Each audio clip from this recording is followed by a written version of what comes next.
नमस्कार दर्शक बंधु बाणी बर्णाली को आपण मानक स्वागत।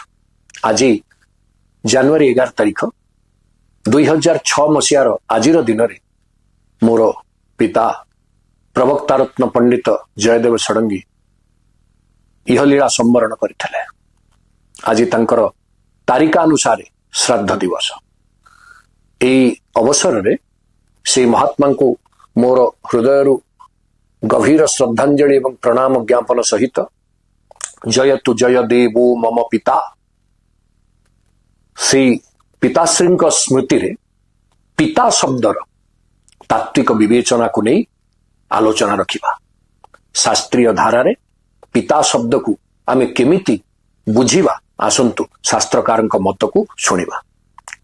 शास्त्रकार कहउचंती कले पिबत्यपत्य बाधाब्धि मगस्त्य इबजोत्रिवत् तानयन स्तारयत्यंध तमः पिचिंडतः पिता। शास्त्रकार कहले ये जोड़िए ऋषिर चरित्र जोड़िए ऋषिंकर चरित्र जहा पितांक चरित्र सेया। प्रथम हेले अगस्त्य द्वितीय हेले अत्रि।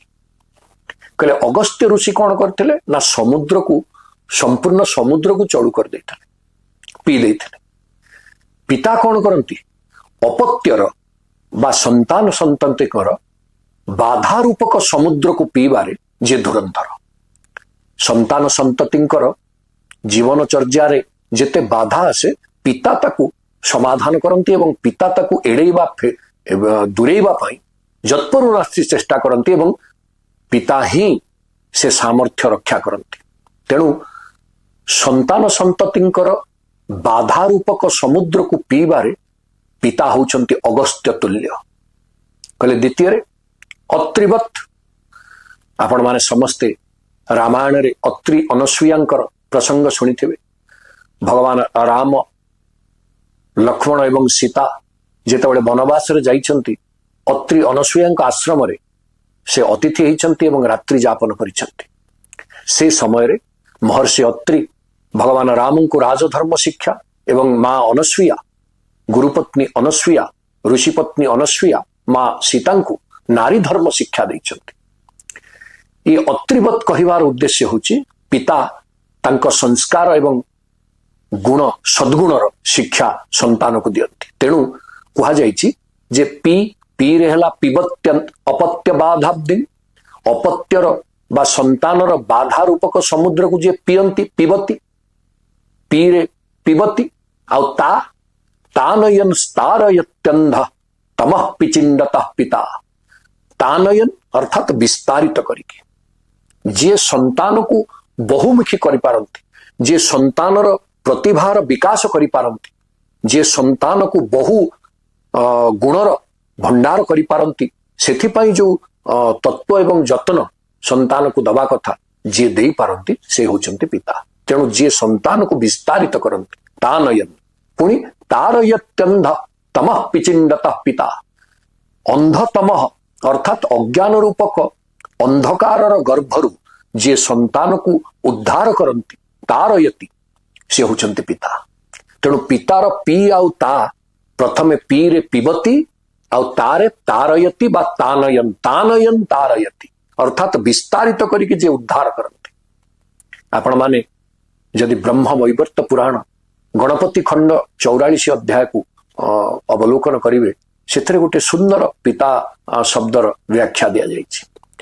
कहले जनको जन्मदानाच्च रक्षणाच्च पिता नृणां तातो विस्तीर्ण करणात् कळयास प्रजापति। शास्त्रकार सेठी कहउचंती कहले जन्मदान करुथिबारु से होचंती जनक रक्षणाच्च पिता नृणां रक्षा करुथिबारु पाति इति पिता जे रक्षा करुछंती से होचंती पिता।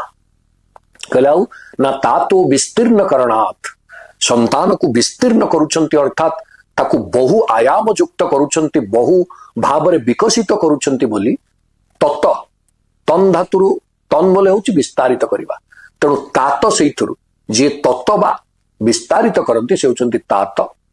कहलाउ ना कळयास प्रजापति गोटे योग्य समर्थ प्रजा सृष्टि करुथिबारु पितांकर अन्य एक परिचय होची प्रजापति।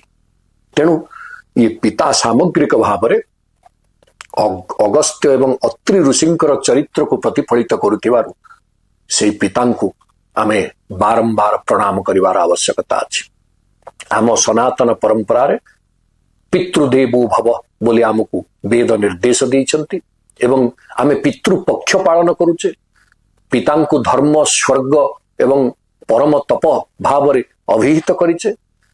तेणु से पितरी प्रीतिमापन्य प्रियंते सर्वदेवता न्याय रे पिता प्रीत हेले सबु देवता माने प्रीत हुअन्ति।